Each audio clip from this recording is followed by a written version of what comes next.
Nahisi kwa sababu ya run yenye nimefanya na jinsi pasi ilikuwa kutoka kwa Mpanzu alafu na eneo hili umeona. Kwa hiyo nimekuwa nafikiria kwamba kipa tayari ameshatoka golini.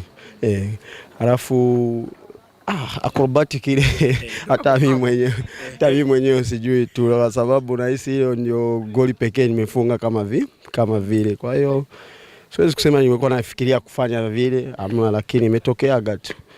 Nahisi muhimu sana pale ni touch ya mpira, sijaweka sana nguvu kwenye mpira umeona, na ndio imesaidia kufunga goli ile. Nikumbushe, ulishakufunga goli namna ile tangu umeanza huko kucheza? Hapana. Ile ndo kwa mara ya kwanza. Ndio kwa mara ya kwanza. Sasa ile inakuaje kwa mara ya kwanza Mamba na hujawahi kufunga? Yaani inakuaje kwamba hapa nilihisi? Unajua binadamu tuko hivi, kuna kitu ulishawahi kukifanya, sasa unakirudia. Sasa ile imekuaje kwa mara ya kwanza umekifanya na umepatia?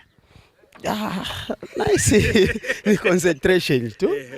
Concentration tu plus kwa sababu nilijua kwamba kipa tayari ashatoka, ameshasogea na kule Zanzibar itokeaga, na kumbuka nilifanya run kama vile alafu Libasa akanipa pasi.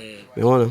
Kwa hiyo kwa sababu nilikuwa nafikiria naogopa kipa kuja, nika lose control, ndio akachukua mpira Bakari. Sasa ile nilijua hapa nisichukue touch nyingine, lakini tena nisitumie nguvu sana kutouch mpira. Nikikupa rudia utaweza? Inawezekana. Unaweza kurudia vile vile? Naweza. Haya, sawa. Lile bao la kwanza, je, Mamba ile pasi ulisi nini pia, kwa sababu ulikuwa na nafasi ya kufunga, kulikuwa na option nyingine huko? Kwenye mpira kaka, ni kweli nilikuwa na nafasi ya kufunga, alafu nilikuwa katikati ya goli, lakini tunasema kwenye football kama rafiki yako yuko kwenye nafasi na anapata asilimia kubwa kufunga, bora kumupa. Ndio maana nimeona nimupe Ribas, kwa sababu yeye tayari ameshafanya run, yupo tayari kwenye 18 box. Umepokea message ngapi? Umeiona limepostiwa maeneo mangapi bao lako? Nimeona wamepost watu wengi na messages zimekuwa nyingi, na nashukuru tu kwamba watu wana appreciate goli kama lile.